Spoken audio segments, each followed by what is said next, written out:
주실 말씀 사도행전 16장 사도행전 16장 19절에서 26절 말씀.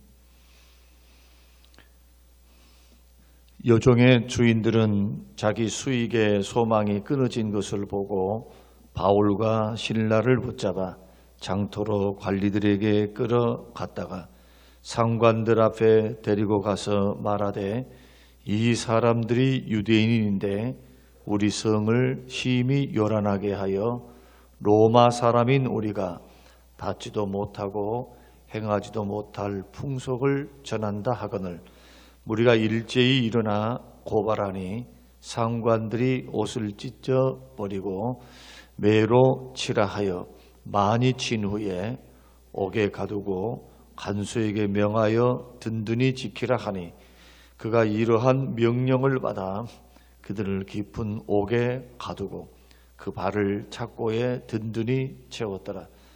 한밤중에 바울과 실라가 기도하고 하나님을 찬송하며 죄수들이 듣더라. 아멘. 26절.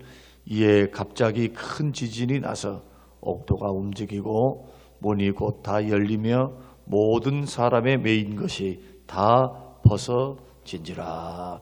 아멘. 아멘.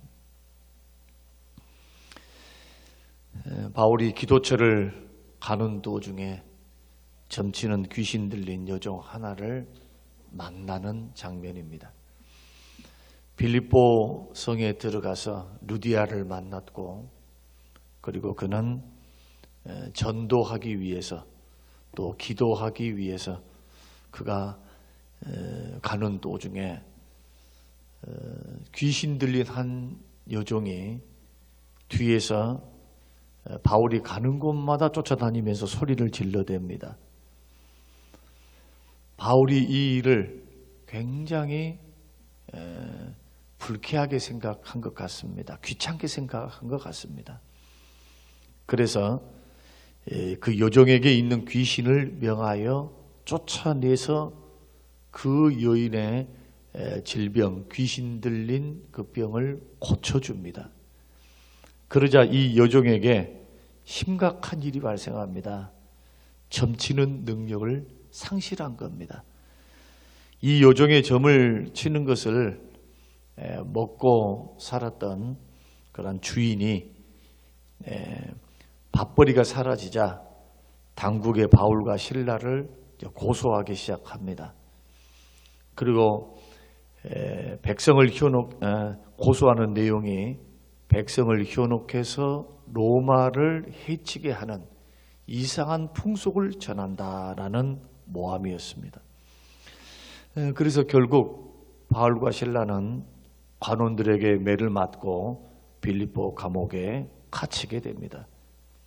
한밤중에 되었습니다. 바울과 실라가 하나님께 감사 기도를 드리고 하나님께 찬송을 올렸습니다. 억울하게 모함을 받고 매질을 당했음에도 불구하고 이들은 감옥에서 기도하고 찬송했는데, 기도하는 것까지는 이해가 됩니다. 억울해서 고난받아서 복음을 더 이상 증거할 수 없도록 감옥에 갇혀 있으니까 그들의 미래가 어떻게 될지를 모르는 환경 속에서 하나님 앞에 기도했다는 것은 이해가 되지만, 기도와 더불어서 찬미를 한 겁니다. 그래서 우리는 이 기도의 내용이 단순히 자기의 어려움과 힘듦을 하나님 앞에 고하는 기도의 성격이 아니라 감사의 기도였겠구나, 미루짐작할 수 있는 겁니다. 기쁠 때 찬양이 나오는 거예요. 고난당한 자가 있느냐 저는 기도할 것이요, 즐거운 자가 있느냐 저는 찬송할지니라. 야고보서에서 말씀한 것처럼 이 기도의 성격이 제가 묵상한 바로는 그래요. 찬미했다, 찬송했다. 처음에는 하나님 앞에 보고했겠지요. 하나님, 이런 일들 때문에, 저런 일들 때문에 지금 이 어렵고 힘든 매를 맞고 감옥에 갇혀 있어서 주님께서 유럽에 복음을 증거하라고 하셨는데 복음의 문이 막혔으니 하나님 도와주십시오. 헤쳐나갈 수 있는 힘을 주십시오. 이 문제를 풀어주십시오. 라는 기도를 했겠죠. 그러나 그 기도는 원망과 탄식의 기도가 아니고 결국 뭐로 승화시키느냐? 감사로 승화시키는 기도였다. 하나님 도우실 줄로 믿고 하나님 인도해 주실 줄로 믿고 문제를 해결해 주실 줄로 믿고 특히 이 빌립보 사역은 성령의 지시에 의해서 간 사역이었기 때문에 그들은 낙심 절망할 이유가 하나 없었습니다. 하나님이 순종하라 해서 그곳을 명령했기에 간 겁니다. 그래서 그러한 확신이 있기 때문에 하나님의 신실함을 바라본 바울과 실라는 이미 1차 세계 전도 여행을 통해서 하나님의 기적을 본 사람들입니다. 바울은 돌에 맞아서 죽었다가 살아난 그 하나님의 기적으로 살아난 그러한 경험을 갖고 있었기 때문에 또 복음을 증거하는 곳마다 하나님의 폭발적인 기적과 또 부흥의 역사를 이루셨기 때문에 그는 두려울 것이 없었어요. 억울했습니다만은 매를 맞아서 감옥에 갇혀 있습니다만은 그러나 확신이 있었던 겁니다. 그래서 이러한 환경조차도 이런 고난조차도 주의 뜻이 분명하니까 주의 말씀이 분명하니까 기도가 어떤 방향으로 가느냐? 감사로 승화시키는 방향으로 간 거예요. 우리가 고난에 대한 말씀들은 굉장히 우리들이 많이 들었습니다만은 오늘 본문이 이제 기록하고 있으니까 또 사도행전 강해를 하면서 본문에 우리가 지금 주목하고 있으니까 바울과 실라의 그 믿음을 한마디로 말하면 환경을 초월하는 믿음이다. 그렇게 말씀을 드릴 수 있습니다. 환경을 초월하는 믿음. 환경을 초월하는 믿음에는 반드시 기도가 동반됐다는 것을 아시겠죠. 어떤 기도입니까? 감사 기도예요. 감사 기도. 하나님의 뜻이 분명하고 하나님의 말씀이 분명하고 우리에게도 그런 말씀은 지금도 동일하게 주어져 있습니다. 합력하여 선을 이루어줄게. 너를 버리지 않는다. 물이 너를 침몰치 못하고 불이 너를 태울 수 없다. 너는 내 사랑하는 아들이다. 내 사랑하는 딸이다. 내가 너를 붙들리라. 굳세게 가리라. 도와주리라. 주님의 약속이 얼마나 분명합니까? 그래서 환경을 초월하는 믿음은 환경을 보기 전에 주의 말씀을 붙잡습니다. 주의 말씀을 붙잡고 이루실 그 하나님이 이러한 고난의 환경도 허락하신 하나님은 또한 고난을 이기고 승리를 주시는 하나님으로 믿었기 때문에 그는 실망하지 않고 감사 기도드리며 승리할 수 있었다. 그래서 바울과 실라가 이런 문제 앞에서 승리할 수 있었던 그리고 기적의 역사, 착고가 풀어지고 큰 지진이 나고 하나님께서 그런 기적을 통해서 누구를 주님 앞으로 인도하십니까? 간수와 그 가족들이 예수 믿어서 빌립보 교회가 폭발적으로 성장하는 계기를 갖게 됩니다. 그래서 이러한 바울과 실라가 하나님 앞에 기도했다, 찬미했다, 결국 하나님의 기적을 체험했다. 이런 공식은 오늘날도 똑같이 우리에게 주어져 있습니다. 큰 기적이 일어나지 않을 수는 있어요. 그러나 기도가 있는 곳 응답의 역사가 있습니다. 아무리 문제가 크다 할지라도 기도로 주 앞에 나아갈 줄 아는 사람. 그런데 그 기도가 원망 불평 섞인 기도, 탄식의 기도, 어떤 목적이 불분명한 기도, 그냥 하소연만 하는 기도가 아니라 그 기도 끝에는 반드시 약속을 붙들고 감사하면서 생명을 지켜주신 것 감사하고 다시 이 문제를 해결해 주실 것을 감사하고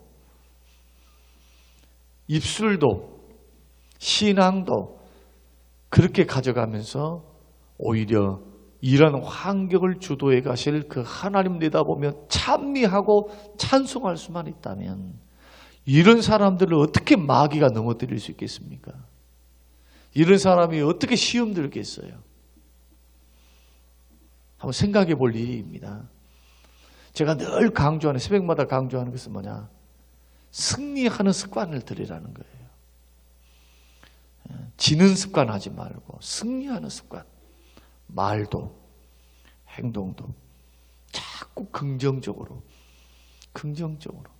이것이 주의 뜻이 분명하면, 그 말이 단서는 뭐냐?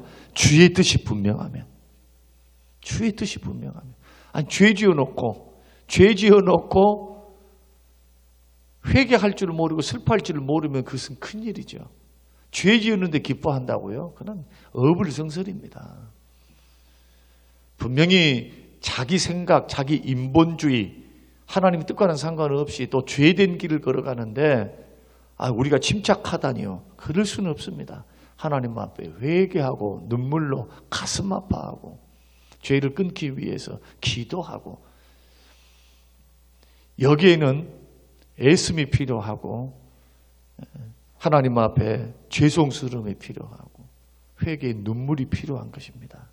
그러나 주의 뜻이 분명했을 때는 실망하지 않는 굳건한 믿음으로 나아갈 때 우리는 어떠한 절망적인 순간 속에서도 그 문제를 능히 이길 수 있다. 누구의 은혜로? 하나님의 은혜로. 누구의 능력으로? 하나님의 능력으로. 결국 바울과 실라는 자기가 해결할 수 없는 문제 앞에서 기도했다, 찬송했다 뿐입니다. 착고를 풀려주신 분은 하나님이다. 결국 환경을 인도하실 분은 하나님이다. 사람이 그 길을 계획할지라도 발걸음을 인도하실 분은 하나님이다. 이 말씀이 교회 안에서만 들려서는 안 됩니다. 저번 주 금요일 날, 토요일 날에도 말씀드렸습니다. 여러분들의 이러한 받았던 은혜와 감동이 삶의 현장으로 나가 있어야 돼요. 삶의 현장으로 외쳐야 돼요. 자꾸 그 말씀을 떠올려야 되고 암송해야 되고 말씀을 활용해야 되고 믿음을 활용해야 되고 손에 잡힌 것 없잖아요. 지금은 모여 있으니까 성령의 역사 가운데 말씀을 들으면 은혜가 된단 말이에요. 은혜가. 눈 비비고 왔어요. 아이고 힘들어. 새벽에 얼마나 새벽 말씀 사모함으로 나온 사람들이 얼마나 있어요.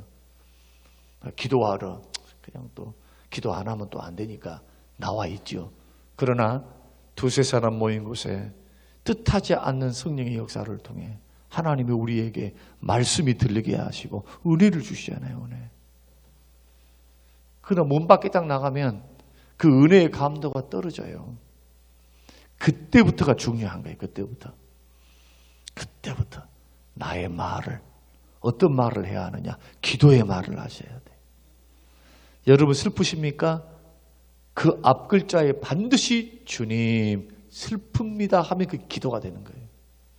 그러나 슬픕니다, 힘듭니다라고 하면 이것은 기도가 아니죠.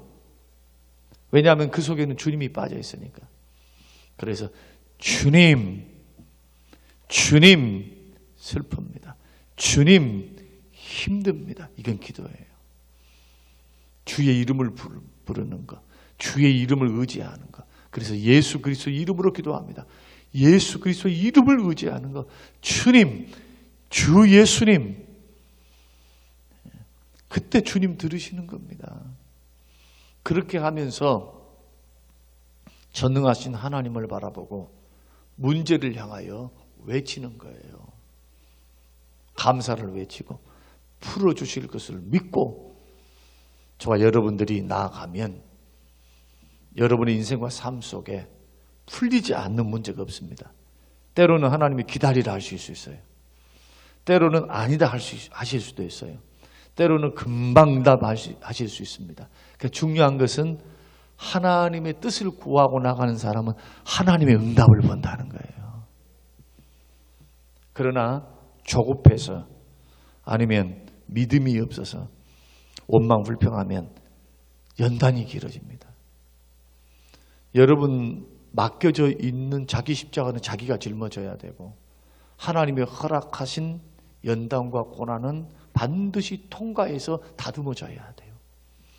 이것을 피하는 사람은 축복과 영광을 기대해서는 안 됩니다. 다듬어지지 않고 믿음으로 아름답게 커져가 있지 않는데 거기에다가 축복을 줘버리면 감당할 수 있겠습니까? 감당할 수가 없지. 그러니 이러한 과정들을 밟아나가는 것은 결코 저주가 아닙니다. 축복입니다. 그래서 이러한 문제가 있다, 시험이 있다, 어려움이 있다, 이것을 우리는 피할 이유가 없어요. 직면하면서, 믿음으로 직면하면서 믿음으로 실망하지 않고 믿음으로 기도하고 찬송하면서 감사하면서 나아가는 것을 우리가 순종하며 걸어가게 되면 기적의 하나님 본다니까요. 이 일을 이루신 하나님, 사람을 붙이시고 환경을 여시고 물질을 채우시고, 이렇게 안 살아간 사람은 자기만 안달복달하는 거예요. 자기만 안달복달해. 그래서 목회 경험이라는 게 그래서 필요한 겁니다. 선배들의 지혜란 것, 나이 드신 분들의 경험이라는 것, 이게 절대로 무시할 수 있는 게 아니에요. 하나님과 더불어 살아온 세월들이 있으니까, 하나님을 체험하고 경험한 세월들이 있잖아요. 그래서 문제를 풀 수 있는 그러한 단초는 분명히 환경을 초월한 믿음에 있다. 이게 첫 번째 주제이고, 두 번째는 이들이 이길 수 있었던 이유 가운데 하나, 원망불평하지 않고 억울합니다, 힘듭니다, 아니면 슬퍼서 막 찬미하고 있는 사람이 울었겠어요? 감사함으로 오히려 울었다면은 감사의 눈물이고, 나 같은 것이 뭔데 죄인 중에 괴수인 나를 만왕의 왕 되시고 창조주 구속주 되시는 그 하나님께서 나를 일꾼으로 삼으시고 구원하사 이 생명의 복음을 증거하게 하다니 하면서 감격의 눈물이면 몰라도, 기도와 찬미, 기도와 찬송, 이 속에는 어떤 어둠의 그림자도 드리워져 있지 않다는 것을 우리가 읽을 수가 있습니다. 행간을 보면 그런다 이거예요. 오늘 본문의 말씀을 보면 환경을 초월하는 믿음, 실망하지 않은 믿음, 실망하지 않는 겁니다.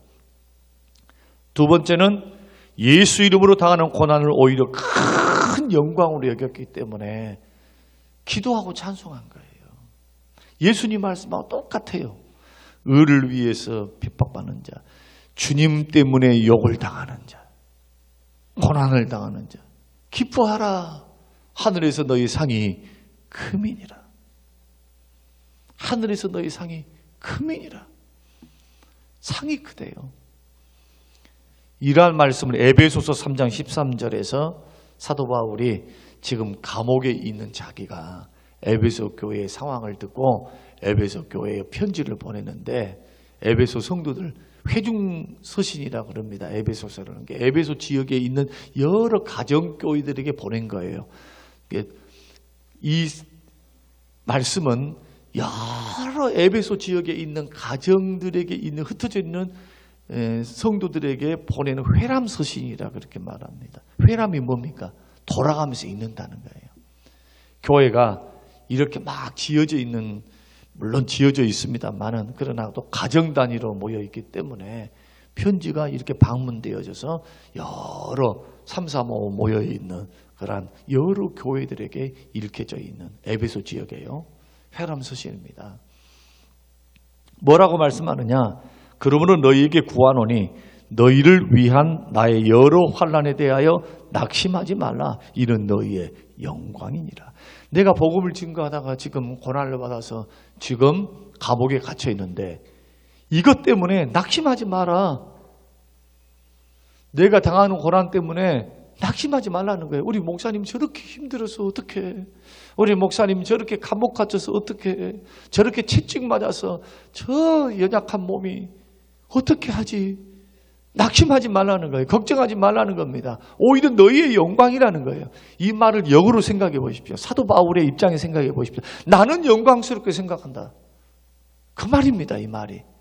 왜냐하면 의를 위해서 핍박받는 것이기 때문에, 그리스도를 위한 고난이기 때문에 영광이라는 겁니다. 결국 이들의 고난은 불행으로 끝나지 않습니다. 하나님께서 오히려 선으로 이루십니다. 분명히 고난, 이들의 고난과 아픔이지만 그 고난과 아픔을 승화시켜서 변화시켜서 빌립보 교회에 부흥하는 원동력이 되게 해요. 루디아에게는 하나님께서 마음의 문을 여셨습니다. 그리고 그 집을 숙식을 제공하는 그런 거처로 삼게 하셨어요. 루디아가 강권합니다. 강권해서 우리 집에 머물러 달라. 얼마나 큰 축복입니까? 눈칫밥 먹지 않고 보지 않고 그렇게 살 수 있으니, 복음을 증거할 수 있으니, 이게 하나님의 역사입니다. 거기에다가 빌립보 간수만 믿습니까? 극적으로 믿게 되죠. 내일 또 설명드리겠습니다. 자기가 죽을 수도 있는 환경 속에서 도망가지 않은 겁니다. 로마법에는 죄수가 도망가면 자기가 형을 대신 살아야 되거나 아니면 자기가 죽어야 돼요. 굉장히 치열했습니다. 간수는 둘 중에 하나입니다. 죽든지 감옥에 갇히든지. 그래서 자결하려고 하는 거예요. 그때 바울이 뭐라고 말하냐? 우리 여기 있습니다. 우리 도망가지 않았습니다. 근데 그 감옥에는 바울과 실라만 있었을까요? 성경 자세히 한번 읽어보세요. 모든 착고가 풀렸습니다. 감옥문이 다 열린 거예요. 거기에 얼마나 많은 죄수들이 있었겠어요. 근데 도망가지 않은 겁니다. 그것도 기적이에요. 하나님의 신비한 역사입니다. 저는 이 성경을 묵상하면서 한 명도 도망가지 않았어요. 한 명도. 도망갔으면 간수는 죽었겠죠. 감옥에 갇혔겠죠. 형벌을 로마로부터 받게 되었을 겁니다. 하나님의 기적입니다. 하나님의 은혜예요. 그런 기적을 체험한 이 간수가 어떻게 되었을까요? 그래서 예수를 믿게 되는 것입니다. 주 예수를 믿으라, 그러면 너와 내 집이 구원을 얻으리라. 그렇게 말씀을 하세요. 오늘 우리가 이제 이 본문의 말씀을 우리가 듣고 말씀을 묵상하면서 환경을 초월한 믿음이다 라는 제목으로 함께 말씀을 나누었는데, 어떤 환경, 어떤 여건 속에서도 실망하지 않는 믿음이 결국 시험과 문제를 해결하고 이길 수 있는 방법입니다. 여러분, 사람이 급하지 하나님은 급하지 않습니다. 사람이 조급할 뿐이에요. 그리고 하나님이 일하신 때가 제일 빠른 겁니다. 그래서 아브라함에게는 25년 기다리라고 하는 것이고, 요셉에게는 13년, 야곱에게는 20년. 하나님 안 급해요. 그래서 나를 바라볼 때, 여러분 자신 주위 사람들을 바라볼 때 너무 조급한 것은 조금, 그것은 문제다. 다시 한번 우리 자신들을 점검하면서 오히려 기도의 소리를 더 높이면서 하나님의 은혜를 구하면서 나아갈 일이지, 환경에 매몰되지 않도록 여러분 기도하시고 주어진 환경 안에서 주 바라보면서 주님 일하심을 기대하면서 한번 믿음으로 순종하며 나가다 보면 놀랄 만한 일들이 일어나요. 저는 목회를 그렇게 하고 있습니다. 그래서 저는 나 때문에 교회가 된다 생각 안 해요. 절대로. 나 없어도 될 교회입니다. 저 없어도. 하나님 하실 것이니까. 또 사람 보내실 거 아니에요. 또 성도들을 이렇게 세우실 것이 아닙니까? 이렇게 세워서 일을 하실 거예요. 우리 절대로 어떤 환경 속에 낙심하지 마십시다. 실망하지 마십시다. 그리고 주를 위해서 고난당하고 주를 위해서 애쓰고 주를 위해서 막 사는데 돕는 자도 없어, 협력자도 없어, 외롭게 나는 주를 위해서 고난받고 힘들게 걸어갈 때 오히려 기뻐하세요. 하늘에서 상이 커요. 이런 믿음을 가지면 어떻게 넘어지겠습니까? 이런 사람을 누가 무너뜨려요? 사단이 넘어뜨릴 수 있겠습니까? 그래서 결국 이런 경험치가 쌓이면 담대해지는 거예요. 세상을 향하여, 문제를 향하여 담대해져요. 담대해져. 담대함이 어디서 나오느냐? 바로 이렇게 인격적으로, 체험적으로 하나님 만날 때 나오는 겁니다. 흉내 절대로 못 내요. 연단 받지 않으면. 그래서 이런 부분들을 우리가 생각하면서 과정을 즐기시고 과정 속에서 하나님 만나시는 우리 모든 성도님들이 되시기를 주님의 이름으로 축원합니다. 고마우신 하나님 아버지, 오늘 주시는 귀한 말씀을 마음에 깊이 새기며 하나님 앞에 나아갑니다.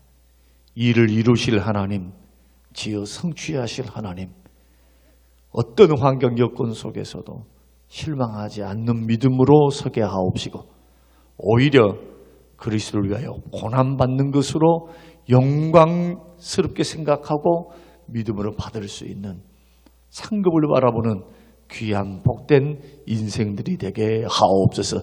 문제를 회피하거나 문제에 대해서 도망가지 않게 하시고 문제를 직면하여 주와 함께 승리케 하옵소서. 예수님 이름으로 기도합니다. 아멘.